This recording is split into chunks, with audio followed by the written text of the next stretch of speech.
अनमोल मोती कार्यक्रम में आपका स्वागत है। ओम शांति। हम देखते हैं कि भारत में तीर्थ यात्राएं करने की प्रथा काफी काल से प्रचलित है। ये तीर्थ यात्राएं किस चीज का द्योतक है?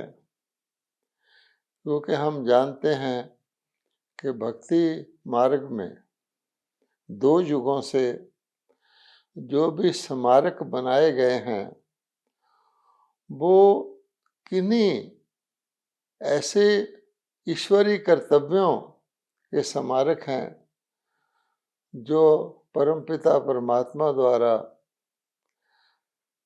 नई सृष्टि की आदि में किए गए थे। तो आज हम इसी विषय पर विचार करेंगे, चर्चा करेंगे। आखिर ये तीर्थ यात्राएं किस ऐसी यात्रा के स्मारक हैं जो परमपिता परमात्मा ने करवाई थी।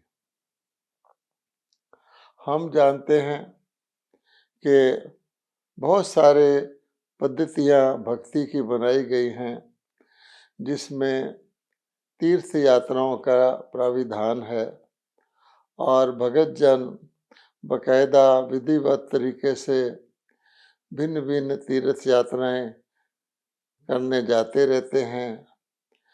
तीर्थ स्थान बने हुए हैं और 4 धाम भी बने हुए हैं। फिर ऐसे ऐसे बड़े बड़े धार्मिक अवसर और उत्सव भी हैं जिन पर लोग यात्राएं करते हैं, जिसमें विशेष तौर पर कुंभ मेले का, अर्ध कुंभ मेले का, बहुत सारे त्योहारों का जिक्र भी आता है कि उन अवसरों पर जाकर जब कोई व्यक्ति तीर्थ यात्रा करता है और तीर्थ स्नान करता है तो उसको उसका विशेष पुण्य फल मिलता है। लेकिन एक बात नोट करने की है जो इन सब यात्राओं में कॉमन है, वो ये है कि भक्तजन यात्राएं करने जाते हैं और यात्राएं पूरी करके पुनः अपने घर वापस आ जाते हैं और फिर अपने काम धंधे में लग जाते हैं। और ये यात्राएं वे अपने जीवन काल में कई बार करते हैं। यात्रा करने जाते हैं और करके वापस आ जाते हैं। तो देखा जाए तो ये यात्राएं शारीरिक हैं। इसमें जितनी भी क्रियाएं की जाती हैं वो शारीरिक हैं। स्नान भी शारीरिक करवाया जाता है, पूजा पाठ इत्यादि सब, और आत्माएं शरीरों के द्वारा ये यात्राएं करती हैं। अब एक और बात नोट करने की है कि एक और यात्रा भारत में प्रसिद्ध है जिसको हम अंतिम यात्रा कहते हैं। अंतिम यात्रा, उसका अर्थ ये होता है कि जब किसी व्यक्ति की मृत्यु हो जाती है तो उसके शरीर को जब शमशान घाट ले जाते हैं तो उसको अंतिम यात्रा कहा जाता है। दूसरी यात्राएं तो व्यक्ति उसकी अपनी आत्मा अपने शरीर को करवाती है, परंतु ये एक अजीब तरह की यात्रा है जो मृत शरीर को उसके मित्र संबंधी करवाते हैं, अंतिम यात्रा। और उसके लिए भी बहुत सारी प्रथाएं बनी हुई है कि आधे रास्ते तक उस व्यक्ति का मुंह जो है वो दुनिया की तरफ रखते हैं, फिर उसके पैर मोड़ देते हैं, फिर उसका मुख शमशान की तरफ कर देते हैं। अनेक सारी प्रथाएं हैं। अब ये तो बहुत ही विचित्र यात्रा है क्योंकि आत्मा तो पहले से निकल चुकी होती है। जिस आत्मा का वो शरीर होता है, मृत शरीर, वो तो पहले से निकल जाती है और अपने कर्मों के हिसाब से अगला जन्म ले लेती है। और हम सब जानते हैं कि पहले अगला शरीर तैयार हो जाता है और उसके कुछ महीने बाद ही उसमें आत्मा प्रवेश करती है। तो ये अंतिम यात्रा तो केवल मृत शरीर को कराते हैं और इसके लिए बहुत सारी प्रथाएं बनाई गई हैं, मटकी फोड़ना इत्यादि इत्यादि, उसके क्रियाक्रम करना आदि। तो ये यात्रा भी एक विचित्र यात्रा है जो आत्मिक भी नहीं है बल्कि डेड बॉडी की है। लेकिन ये सारी यात्राएं आखिर इसका मूल कहाँ से शुरू हुआ? ऐसी कौन सी यात्रा भगवान ने करवाई जिसके आधार पर ये यात्राएं शुरू होती हैं? आप देखेंगे कि वो एक रिटर्न जर्नी है जिसको हम कहते हैं, एक रूहानी यात्रा है, जब आत्माएं जो इस दुनिया में परम धाम से आती हैं और यहाँ पर अपना पार्ट बजाती है, पुनर्जन्म लेती रहती हैं, आखिरकार जब वो नाटक पूरा हो जाता है तो फिर अपने घर को लौटती हैं। तो इसका अर्थ ये हुआ कि आत्माएं वैसे तो शरीर छोड़ती रहती और नया जन्म यहाँ लेती रहती हैं, वो जो अंतिम यात्रा है, रूहानी यात्रा है, वो सभी आत्माएं इकट्ठा करती हैं। और ऐसा नहीं है कि बीच में कोई रूहानी यात्रा कर सकता है कि सृष्टि नाटक चल रहा है, कोई आत्मा वापस परम धाम चली जाए। इसीलिए आप देखते हैं कि दुनिया की आबादी बढ़ती जा रही है, बढ़ती जा रही है, आत्माएं ऊपर से आ रही हैं। जैसे नाटक चल रहा होता है उसमें एक्टर आके ऐड होते जाते हैं, होते जाते हैं। अब ये रिटर्न जर्नी का मतलब क्या होता है कि जहाँ से आए थे नाटक पूरा होने पर वहीं पर जाना होता है। हम जानते हैं हर नाटक की अवधि होती है और उस अवधि के पूरा होने के बाद, नाटक के पूरा होने के बाद ही एक्टर अपने घर को जाते हैं। तो यहाँ तो सृष्टि रूपी नाटक पर परम धाम से आत्माएं शरीर धारण करके अपना पात्र बजाने के लिए आती हैं। इसीलिए लोग परम धाम को याद करते हैं। ना जानने कारण कोई शरीर छोड़ता तब भी कह देते हैं परलोक से धारा। यद्यपि जैसा हम बता चुके हैं कि हर व्यक्ति शरीर छोड़ने के बाद परलोक नहीं सुधारता। परलोक से तो आत्माएं इस धरती पर आती रहती हैं और वो पुनर्जन्म लेती रहती हैं। ये अंतिम यात्रा जो है, ये नाटक पूरा होने पर ही सारी आत्माएं वापस परलोक को जाती हैं। और भगवान ने बताया है कि इस यात्रा की अवधि, ये यात्रा हर 5000 वर्ष के बाद होती है और अब पुनः वो 5000 वर्ष पूरे होने वाले हैं। इसलिए इस यात्रा को जानना, इसके महत्व को जानना और भी आवश्यक है। तो अब कहा गया है कि जैसे आए थे वैसे ही जाना है। आत्माएं आत्मा स्वरूप में यहाँ आई थी और वापस उनको आत्मा के रूप में ही जाना है। यहाँ का कुछ भी आत्मा को वापस नहीं ले जाना है, यहाँ का यहाँ ही रहेगा, क्योंकि आत्मा आई आत्म रूप में आई थी और आत्म रूप में ही उसको जाना है। वैसे भी कहते हैं जैसा देश वैसा वेश। अर्थ ये हुआ कि आत्मा के देश में आत्मा जाएगी तो आत्मा स्वरूप से ही जाएगी और बाकी जितनी चीज़ें हैं निराकार आत्मा जाएगी। और बाकी जो भी आत्मा ने शरीर यहाँ धारण किया है, आत्मा ने कुछ संबंध जोड़े हैं, आत्मा ने कुछ संसाधन जुटाए हैं, कुछ उसने प्रॉपर्टी ली हुई है या कुछ भी किया हुआ है, वो सब आत्मा को यहीं का यहीं छोड़ के जाना है। इसको आगे दूसरी भाषा में ये भी कहते हैं कि नंगे आए थे नंगे जाना है।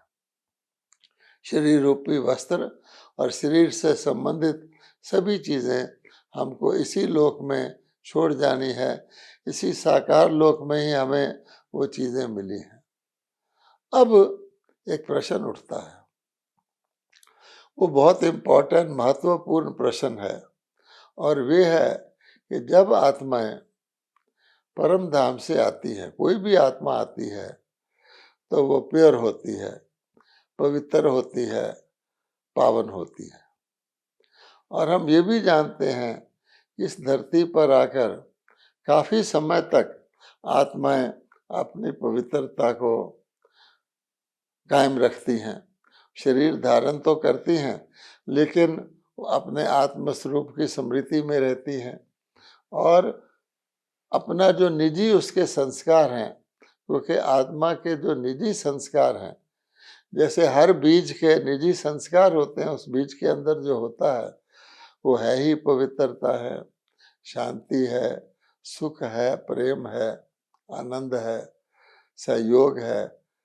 तो ये संस्कार उसके धरती पर भी शरीरों के द्वारा प्ले करते हैं। परंतु धीरे धीरे जैसे हर नई चीज पुरानी हो जाती है, हर वृक्ष लगाओ तो वृक्ष आधा समय नया रहता है, आधे समय के बाद पुराना होना शुरू हो जाता है। इसी प्रकार से आत्माएं भी वैसी की वैसी सतोगुनी नहीं रहती जिस रूप में परम धाम से आई थी। भगवत गीता में भी इस बात को एक रीति से कहा गया है कि हर चीज अपनी सतो, रजो और तमो अवस्थाओं से गुजरती है, और तमो अवस्था के बाद फिर वो अपनी सतो अवस्था में अवश्य आती है, क्योंकि ये अनादि चक्र है। आत्माएं भी अनादि है, उनका ये सृष्टि लीला रंगमंच भी अनादि है, और इसका जो एक नाटक जो 5000 वर्ष का है वो भी अनादि है। हर 5000 वर्ष के बाद इसकी पुनरावृत्ति होती है। इस हिसाब से अगर देखा जाए तो मोटा प्रश्न ये है कि जो पावन आत्माएं थी जब पतित बन जाती हैं, तो पतित आत्मा वापस परम धाम को नहीं जा सकती। अब उसको पावन कौन बनाए जो वो वापस परम धाम को जा सके? क्योंकि ये सवाल ऐसा है जैसे कि बिल्कुल नीचे से नीचे की अवस्था से ऊंचे से ऊंची अवस्था को वापस जाना है। तो ये नीचे से नीचे अवस्था तो हम जानते ही हैं। आज हर भगत अपने आप को पावन बनाने के लिए परमात्मा से प्रार्थना करता है। आरती में हम रोज कहते हैं, विषय विकार मिटाओ पाप हरो देवा, मैं मूर्ख खल कामी कृपा करो भरता, हमें हे भगवान पावन बनाओ, हमारी बुद्धि को स्वच्छ करो, हमारे मलिन मन को शुद्ध करो। तो ये जो चीजें हैं, अब हम गाते तो रहते हैं, लेकिन अब पावन कैसे बने? पहली बात तो जानने की यह है, हमने पतित बनना कैसे शुरू किया? देवी देवताओं तो पावन थे, पूज्य थे, आज भी उनकी मूर्तियां 5000 वर्ष पहले तो सृष्टि पर भारत में विचरते थे। भारत देवलोक था हम कहते हैं, और ये भी कहते हैं कि जहाँ नारी का सम्मान होता है, उसकी इज्जत की रक्षा होती है, वहाँ देवता बसते हैं। तो वो हम पावन थे। और आज क्या हो गया है कि नारी की इज्जत को बहुत खतरा है। काम विकार, कामी लोग जगह जगह घूमते हैं, सबके अंदर काम विकार प्रवेश कर गया है। हर एक द्रौपदी पुकार रही है भगवान को, मेरी लाज की रक्षा करो। इसलिए अब कब से ये पतित बनना शुरू हुआ, तो शास्त्रों में भी लिखा है, व्यक्ति समझ भी सकता है। कहा जाता है कि आधा काल देवी देवताओं का राज्य चलता है, जिसको हम ब्रह्मा का दिन भी कहते हैं। उसके बाद कुछ ऐसी घटना होती है जिससे आत्माएं पतित बनना शुरू होती हैं, और वो घटना ये है देह अभिमान। यानी आत्माएं अपने आप को आत्मा ना मान करके शरीर मानना शुरू कर देती हैं, और ये देह अभिमान मूल कारण बनता है, क्योंकि शरीर मानने से ही अहंकार की उत्पत्ति होती है, शरीर मानने से ही क्रोध की उत्पत्ति होती है, काम विकार, तो शरीर मानने से उत्पन्न होता है। जो देवी देवता पावन थे वो शरीर मानने से भोगी बन जाते हैं। और सभी शास्त्रों में, सभी धर्मों में लिखा हुआ है कि एडम और ईव को, यानी पुरुष और स्त्री को, स्वर्ग से कैसे नीचे आ गए, वो गिर गए, धक्का दे दिया गया जब उन्होंने देह भान में वो आए। इसलिए भगवान कहते हैं अब ये देह का अभिमान भी कोई नई बात नहीं है। पूरे 2 युगों से, द्वापर युग से लेकर के हम देह भान में आते गए हैं। अब आप जानते हैं कि देह यानी ये शरीर 5 तत्वों का बना हुआ है, और 5 तत्व इस पृथ्वी, जल, अग्नि, वायु, आकाश के इस लोक के हैं। और हम जानते हैं कि यहाँ कोई भी चीज़ होगी तो वो ग्रेविटी, जो धरती की ग्रेविटी की पुल है, उसको खींच लेती है। इस दुनिया में किसी भी चीज़ को, उदाहरण के तौर पर आप किसी गेंद को कितना भी ऊंचा फेंकेंगे तो धरती पर वापस आ जाएगा। तो जब तक तो आत्मा शरीर में है तो वो भारी होती है, उसके परम धाम जाने का सवाल ही नहीं है। तो अपने आप से अगर शरीर से न्यारा भी कर ले, क्योंकि आत्मा ने जाना है, तो भी वो नहीं जा सकती है, क्योंकि 2 युगों के देह अभिमान के संस्कार उसमें हैं। उदाहरण के तौर पर किसी पंछी को पिंजरे में डाल दिया जाए और वो काफी समय तक पिंजरे में रहे, फिर उसको बाहर निकाला जाए, उसके पंख तो हैं लेकिन आप देखेंगे वो पंछी उड़ नहीं सकेगा, थोड़ा फुड़फुड़ करके फिर धरती पर आ जाएगा। इसी प्रकार से आत्माओं के, जो आत्मा उड़ने वाली चीज है, उसके परम धाम जाने के पंख कमजोर हो चुके हैं। उसको पता ही नहीं है कि मैं आत्मा परम धाम जा सकती हूँ, क्योंकि उसके जो संस्कारों के द्वारा ना दिखने वाले जो बंधन हैं, उन्होंने उनको बांध रखा है। अब 2 शब्द होते हैं, एक संबंध और एक बंधन। जब आत्माएं धरती पर शुरू में आती है, देवलोक में, भारत देवभूमि होता है, सारा विश्व ही भारत होता है, उस समय संबंध होते हैं, तो संबंध सुख देने वाले होते हैं। लेकिन जब देह अभिमान शुरू होता है तो वो बंधनों में बदल जाते हैं। वो एक ऐसी ना दिखने वाली जंजीरें होती हैं जो व्यक्ति को फंसा देती हैं, और जिसको हम कहते हैं कि कर्मों का हिसाब किताब कहते हैं, पिछले कर्मों के संस्कार कहते हैं, उसके बंधन में आत्माएं आ जाती है। अब उस कारण से आत्माएं उड़ नहीं सकती।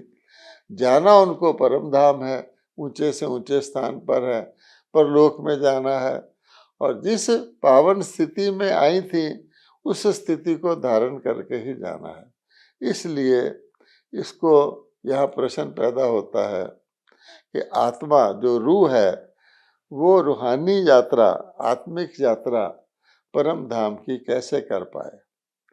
तो परमात्मा कहते हैं कि मैं इस सृष्टि का बीज रूप हूँ, मैं ही रचयिता हूँ, तो मैं ही आत्माओं को ऐसी ऊंची उड़ान उड़ने की शक्ति भी देता हूँ, उसका ज्ञान भी देता हूँ और उसका अभ्यास भी कराता हूँ। इसलिए इसको कहा गया है रूहानी यात्रा। और दूसरे शब्दों में ये कोई शारीरिक यात्रा नहीं है, ये याद की यात्रा है।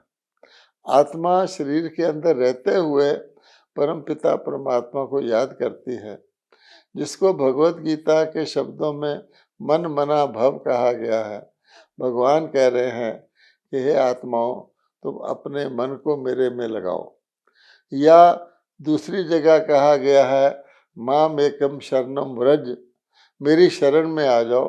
वो भी आत्मा को ही आना है, कोई शरीर को शरण में आने की बात नहीं है। और सर्वधर्मान परित्यज, कि जो तुम साधन करते आ रहे हो, ये शारीरिक यात्राएं करते आ रहे हो, इससे तुम परम धाम नहीं पहुंच सकते। इसलिए भगवान कहते हैं मैं याद की यात्रा सिखाता हूँ। अब वो कैसे होती है? जैसे इस पृथ्वी का एक ग्रेविटी नाम का एक चुंबक है, जिसको साइंटिस्ट भी नहीं जान सके कि धरती के में ऐसी कौन सी आकर्षण शक्ति है। कोई भी चीज जो धरती के एटमॉस्फेयर में आएगी वो धरती पर आ जाएगी, क्योंकि उसको धरती खींच लेती है। इसी प्रकार से परम धाम में रहने वाले परम पिता परमात्मा सबसे बड़ा चुंबक है।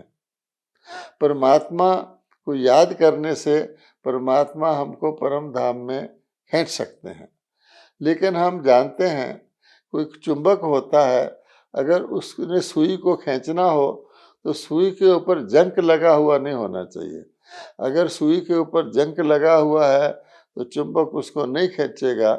लेकिन उसी सुई को अगर आप केरोसिन ऑयल, जिसको घासलेट कहते हैं, उसमें साफ कर लेंगे तो सुई खींचकर चुंबक के साथ जुड़ जाएगी और वहां लटक जाएगी। इसी प्रकार से परमात्मा कहते हैं कि मैं परमात्मा मनुष्य आत्माओं को शिक्षा देता हूँ कि मेरे को याद करो, रूहानी याद से तुम्हारा जंक उतरेगा। गीता में कहा गया है कि मेरे को याद करने से, या जिसको मेरे साथ योग लगाने से कहा गया है, तुम्हारे पिछले जन्मों के पापों को मैं भस्म करूंगा। ये भगवान ने भगवत गीता में कहा हुआ है। और इसलिए ये यहाँ पर ही भगवान कहते हैं तुमको जीते जी देह से न्यारे होने का अभ्यास करना है, क्योंकि आत्मा ने जाना है। और फिर परमात्मा की याद से अपने आप को रूहानी याद का अभ्यास करना है, क्योंकि बहुत 2 युगों से हम शरीरों में रहे हैं, तो शारीरिक संबंध या बंधन जो हैं वो हमको यहाँ खींचते हैं, वो दिखते नहीं हैं, उनसे छूटना है। इसलिए भगवान कहते हैं कि मैं संगम युग पर आकर, जिसको कहा गया कलयुग के अंत में, मैं स्वयं परमात्मा आकर कलयुग का अंत करता हूँ, क्योंकि नाटक पूरा हो जाता है और कलयुग में सभी आत्माएं दुखी ही दुखी हो जाती है। इतना दुख बढ़ जाता है कि सब परमात्मा को याद करते हैं, प्रेयर करते हैं, पुकारते हैं। दुख का कारण उनको पता नहीं लगता है और वो अनेक यत्न करते हैं दुखों से बचने के लिए। जैसे आज के समाज में आप देखते हैं कि मनुष्य कई प्रकार के भौतिक साधन अपनाते हैं, विज्ञान का आधार लेते हैं, चिकित्सा विज्ञान का आधार लेते हैं। कई लोग घर बार छोड़ के जंगल में चले जाते हैं, अलग तरह का लाइफस्टाइल रखते हैं, कोई तीर्थों पर रहने लगते हैं, गुरु करते हैं, कुछ भी करते हैं, लेकिन वो पावन नहीं बन पाते, क्योंकि उसका रूहानी यात्रा उनको आती ही नहीं है। इसलिए भगवान कहते हैं कि मैं फिर कलयुग के अंत में आकर, मैं ही बीज रूप हूँ सृष्टि का। पुराने सूखे हुए वृक्ष को नया वृक्ष दोबारा पौधा बनाने के लिए बीज ही काम करता है। भगवान कहते हैं मैं इसका बीज रूप हूँ। और सूखे हुए वृक्ष को जब कांटे ही कांटे हो जाते हैं, जब मनुष्य आत्माएं दुखी हो जाती हैं, एक दूसरे को सुख देने की कोशिश भी करें तो वो दुख देती रहती है। आज जैसी आप परिस्थिति देखते हैं कि मनुष्यों ने मानव जाति के सर्वनाश के लिए परमाणु शस्त्र बना लिए हैं। अब बुद्धि उनकी देखिए, विनाश काल विपरीत बुद्धि कहा गया है कि विनाश करने के लिए उनकी बुद्धि उल्टी तरफ चल पड़ी है। वो मानव जाति का ही विनाश करना चाहते हैं। भगवान कहते हैं इसमें भी मेरा ही एक योजना है, क्योंकि इतनी सारी आत्माओं को शरीरों से मुक्त करा के परम धाम ले जाना है, उनको पवित्र भी बनाना है। तो शरीरों से मुक्त करने का सबसे आसान तरीका, बिना कष्ट का तरीका तो परमाणु युद्ध ही है। इसके अलावा प्राकृतिक आपदाएं भी आप देखते हैं तैयार हो रही हैं। ऐसी परिस्थिति में इस अंतिम रिटर्न जर्नी, रूहानी यात्रा के लिए भगवान इन एडवांस अपने भारतवासी बच्चों को बताते हैं कि बच्चे, ये कोई नई बात नहीं है। हर 5000 वर्ष के बाद मैं गीता का भगवान पुनः इस धरती पर आता हूँ और यही ज्ञान सुनाता हूँ कि अब ये नाटक पूरा होने वाला है, जिसको गीता में कहा गया हे अर्जुन देखो ये सब पहले से ही मरे पड़े हैं। अर्थात अब सभी आत्माओं के शरीरों को त्याग करके वापस परम धाम जाने का समय है। अगर तुम अपने इन विकारों पर जीत पाओगे जिसके कारण तुम बंधन में हो, काम क्रोध लोभ व अहंकार, मेरे साथ योग लगा के तो तुम देवी देवता बनोगे।